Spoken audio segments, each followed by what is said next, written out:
جو آنکھوں پر بڑی ہوئی ہے نا اس کو اتارا. امت مسلمہ کا فائدہ ہے. اسی لیے اہل سنت کے ہمارے بھائی اور ہماری بہنوں نے اظہار حقیقت کو اپنا پروگرام جانا ہے. اور میں یہاں آنے سے پہلے یہاں پہ مجھے بڑی خوشی ہوئی کہ اہل سنت کے بہت سارے ہمارے بھائی یہاں موجود ہیں. یہاں آنے سے پہلے اہل سنت کے ہی ایک فرد نے لندن میں مجلس کی اپنے گھر میں اور انہوں نے ہمیں بلایا تو ہم وہاں گئے. ان کے ساتھ بھی ہم نے یہی بات کی اگر غلط ہے تو ہماری اصلاح کرو بھائی, ہم تیار ہیں. کسی بھی بڑے سے بڑے شیخ, بڑے سے بڑے ملا, بڑے سے بڑے تمہارے مفسر, بڑے سے بڑے محدث, بڑے سے بڑے مفتی کے ساتھ ہمارا سامنا کرا, وہ ہمیں سمجھا دے, ہم کو سنی بنا دو, ہم تیار ہیں. یہ نہیں کہ ہم اندھی تقلید میں ہیں, اندھے ہو گئے ہیں. نہیں, علی نے بھی فرمایا کہ کبھی شخصیت پرستی نہ کرو, پرستی کرو. آپ کو معلوم ہونا چاہیے کہ جنگ صفین میں علی کے مقابل میں کون تھے؟ بڑے بڑے نامور صحابہ تھے. تو صحابی ہونے سے کیا ہوتا ہے؟ اگر علی کے مقابل میں ہے تو وہ حق کے مقابل میں وہ باطل ہے. ساتھ بیٹھنے سے کیا ہوتا ہے؟ ٹھیک ہے, بڑی فضیلت ہے. یہ فضیلت بھی کب تک ہے کہ محمد سے وفا تو نے تو ہم تیرے, کہ محمد سے وفا تو نے تو ہم تیرے. یہ جہاں چیز ہے کیا قلم تیرے. ہم اس بنیاد پر بات کرتے ہیں.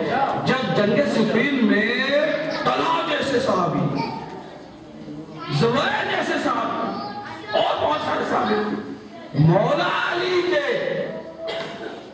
ہاتھوں کوئی مارا جائے, مولا علی جانتے کون ہیں؟ اللہ, یہی تو مصیبت ہے. یہ پٹی باندھ دی گئی نا کہ نہیں بھائی جب صحابہ ہیں تو چلو وہ بھی جنتی یہ بھی جنتی. نہیں, علی کے ہاتھوں جو مر جائے نا وہ جنتی نہیں ہو سکتا. دلیل پوچھے, دلیل میں دیکھو. حق کی تلوار سے کبھی حق کا خون نہیں ہو سکتا.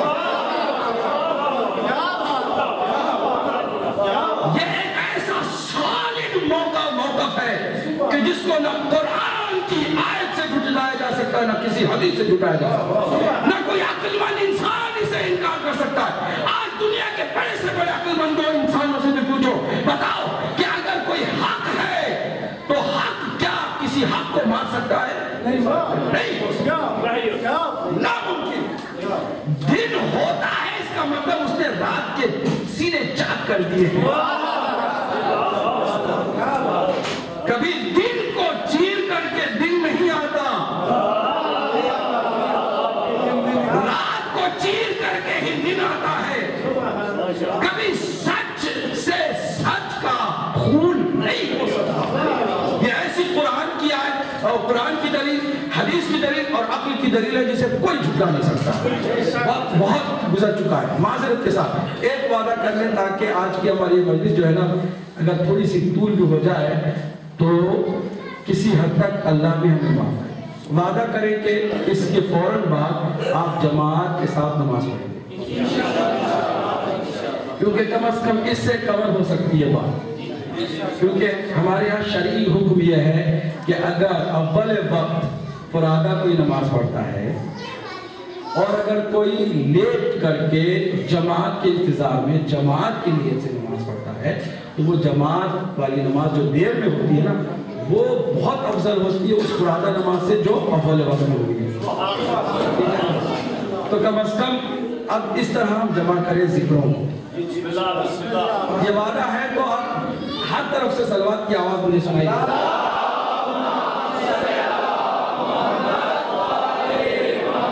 اگر کوئی نہیں پڑھے گا نا تو وہ ابھی وعدے کو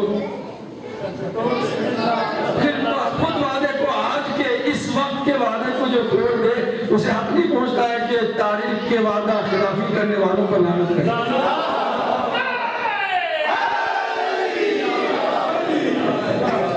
ہو گئی بات؟ اب سنیں, پوری توجہ سے سنیں, پوری توجہ سے. جب مولا کائنات سے کسی نے کہا یا مولا کیا ایسے ایسے بڑے جلیل القدر صحابی بھی آپ کے خلاف ہو سکتے ہیں؟ یہ کیسے ہو؟ کہ ان کو آیتوں کا پتہ نہیں، کہ ان کو رسول اللہ کی حدیث کا پتہ نہیں۔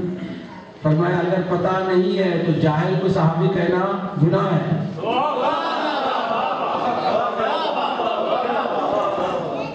اور اگر جانتے ہیں، جان کر مقابل میں آتے ہیں تو انہیں صحابی کہنا گناہ، دونوں صورت میں گناہ۔ نہیں جانتے ہیں، جاہل ہے تو پھر ان کو صحابی کہہ کے توہین نہ کرو صحابیت کی، اور اگر جانتے ہیں تو پھر بھی جان بوجھ کر حق کے مقابل میں آنے والے کو صحابی کہہ کے صحابی کی توہین۔ مولا علی علیہ السلام نے اسی میدان میں جو تعجب کرتے تھے ان کو قریب بلایا، ایک چھوٹا سا خطبہ دیا، اس مدعے کا ایک جملہ آپ کے حوالے کروں۔ نہج البلاغہ میں موجود ہے، نہج البلاغہ میں آج بھی موجود ہے۔ مولا علی علیہ السلام نے صفین کے ان صحابیوں کی لاشوں پر یہ بات کی ہے ان لوگوں کو کے ساتھ کہ جنہوں نے تعجب کیا۔ عجیب بات ہے، جلیل القدر صحابہ، ایسا بھی آپ کے مقابل میں ہو سکتا ہے کہ ایسے لوگ آ جائیں؟ مولانا نے فرمایا کہ آپ لوگوں کا پرابلم یہ ہے کہ آپ لوگ شخصیت کے ذریعے سے حق سمجھنا چاہتے ہو، پرسنالٹی سے پہلے متاثر ہو چکے ہیں۔ آج بھی وہی ہے، مسلمانوں کی پرابلم کیا ہے؟ خدا کی بات جھٹلانے کے لیے تیار ہے لیکن اپنے پیر کی بات جھٹلانے کے لیے تیار ہے۔ پرابلم یہ ہے، رسول اللہ کی حدیث سناؤ آسانی سے جھٹلا دیں گے، ہمارے فلاں قائد نے کہہ دیا تو ہو نہیں سکتا۔ یہ اندھی تقلید ہے۔ شخصیت کے ذریعے سے تم حق کو سمجھنا چاہتے ہو تو حق تمہیں کبھی بھی سمجھ میں نہیں آئے گا، شخصیتوں میں حق گم ہو جائے گا، اس کی پہچان مٹ جائے گی۔ کیا کرو تم آج کے بعد سے یہ کر، یہ مولا علی نے 14 سال پہلے فرمایا، آج بھی امت مسلمہ کو یہ کہتے ہیں کیا کہ پہلے حق کو سمجھ لو کہ حق کیا ہے، پھر حق والے خود بخود سمجھ میں آ جائیں گے، حق والے خود بخود سمجھ میں آ جائیں گے۔ حق کو سمجھ لو پھر حق والے سمجھ میں آ جائیں گے۔ وہ کیسے؟ دیکھتے جاؤ کہ حق کے ساتھ کون ہے، حق کے خلاف کون ہے۔ حق کے ساتھ جو ہے وہ حق والا ہے، حق کے خلاف جو ہے وہ باطل والا ہے۔ اتنی سی بات ہے، 2+2 4، اس کا بھی انکار کوئی کرے تو یقین ہے نا کہ آنکھوں پر پڑتی ہے۔ جو 2+2 4 کو نہ سمجھ سکے اس کا مطلب یہ ہے کہ آنکھوں پر پڑتی ہے، اتارنی پڑے گی۔ اتار کر دیکھو کہ مولا علی نے یہ جو فرمایا کہ کتنا عظیم جملہ ہے، حق کو پہلے پہچانو، حق والے خود بخود سمجھ میں آ جائیں گے۔ یا رسول اللہ حق کو سمجھنا چاہتے ہیں کہ میں کتنی بار سمجھاؤں، سارے صحابہ کو بتایا ہے الحق مع علی وعلی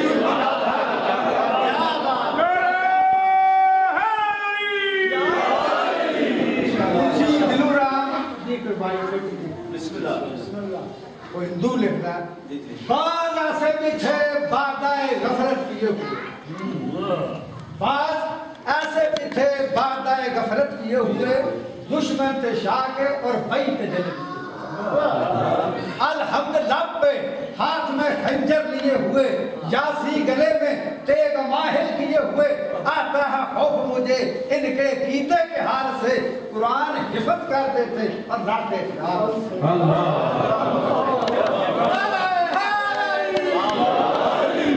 کون سا ایسا محدث ہے جو اس حدیث کو جھٹلائے گا کہ حضور نے فرمایا تمہیں گمراہی سے بچانے کے لیے دو چیزیں چھوڑے جا، قرآن اور اہل بیت۔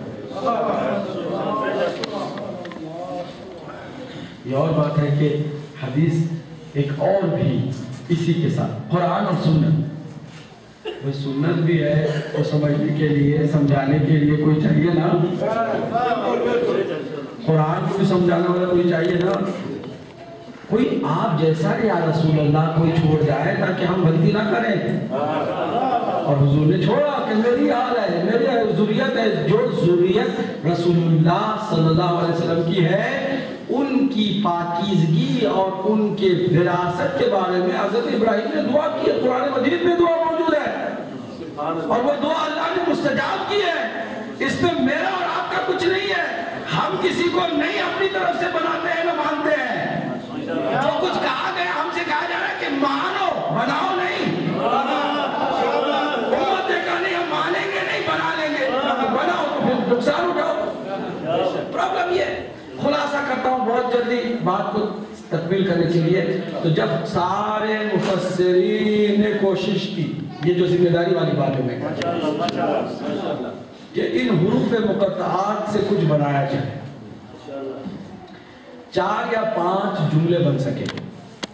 4-5 جملوں میں 3 جملے کوئی مفہوم، کوئی میسیج، کوئی پیغام نہیں دے رہے، لیکن ایک جملہ بہت مضبوط پیغام دے رہا ہے، جس جملے کا پیغام اتنا اسٹرانگ ہے کہ وہ حدیث کا مفہوم بھی اپنے سینے میں لیے ہوئے ہے اور قرآن کی آیتوں کا نور بھی اپنے سینے میں لیے ہوئے ہے۔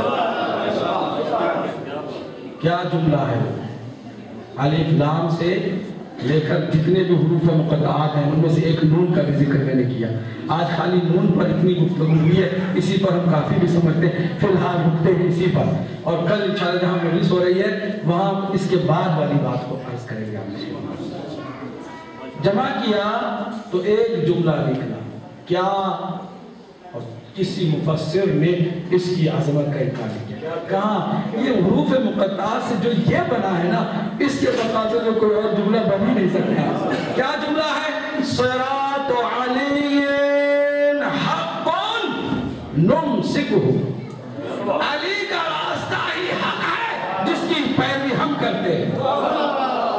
اس کا بات یہ ہے کہ لوگ آج مسلمان مجبوراً صحیح کہتے ہیں ہم علی کو مانتے ہیں، ہم بھی مانتے ہیں تو کس طرح مانتے ہیں؟ دیکھو بھائی، ماننے کا مطلب یہ ہے کہ علی جیسے نماز پڑھے، رسول اللہ کی سنت کا امین ہے نا، علی وارث ہے نا علم نبی کا، تو علی کبھی سنت نبی کے خلاف نہیں کر سکتا۔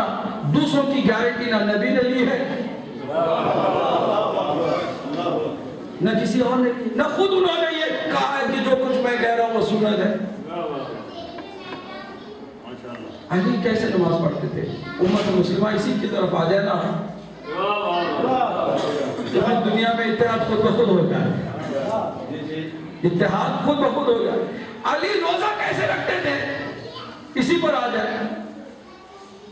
مزے کی بات ہے کہ جو مخالف نظریہ رکھتے ہیں نا، وہ بھی اپنی کتاب میں یہ کہتے ہیں کہ علی روزے کے بارے میں یہ لکھا جاتا ہے کہ علی جب تک اندھیرا نہیں چھا جاتا تھا اس وقت تک روزہ افطار نہیں کرتے تھے۔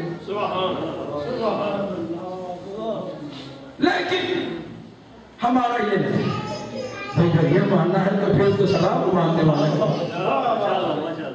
ماننا یہ کہ بھائی جو علی کا، ابھی فخر رازی کی پہلا بات کر رہے ہیں، علامہ فخر رازی نے قرآن مجید کی ابتدائی پہلی جلد کھول کے آپ دیکھیں، اس میں واضح طور پر لکھا بسم اللہ الرحمن الرحیم۔ پورے امت مسلمہ میں رسول اللہ اور اس کے بعد علی، بسم اللہ الرحمن الرحیم کو قرآن مجید کی اس آیت کو جزء قرآن سمجھتے تھے اور نمازوں میں اس کو بلند آواز اور یہ علی پڑھتے تھے۔ تو اچانک کیا ہو گیا کہ امت مسلمہ میں نمازیں ہوتی ہیں، خانہ کعبہ میں بھی ہوتی ہیں، اللہ اکبر نیت مان کے الحمدللہ رب العالمین، بسم اللہ کو کھا لیتے۔ ایک سے میں نے کہا آپ لوگ بسم اللہ کیوں نہیں پڑھتے؟ تو اس نے کہا نہیں ہم پڑھتے ہیں۔ ہم نے کہا تو سنائی نہیں دیتا آپ کو؟ آپ جب کہتے ہیں ہم دل میں پڑھتے ہیں۔ میں نے کہا بسم اللہ کے بارے میں آپ تقریب کرتے ہیں، بسم اللہ سے آپ کو تکلیف کیا ہے؟ بلند آواز سے کیوں نہیں پڑھتے؟ کہتے نہیں ہمارے یہاں کہا جاتا ہے کہ بسم اللہ کو مکروہ ہے پڑھنا۔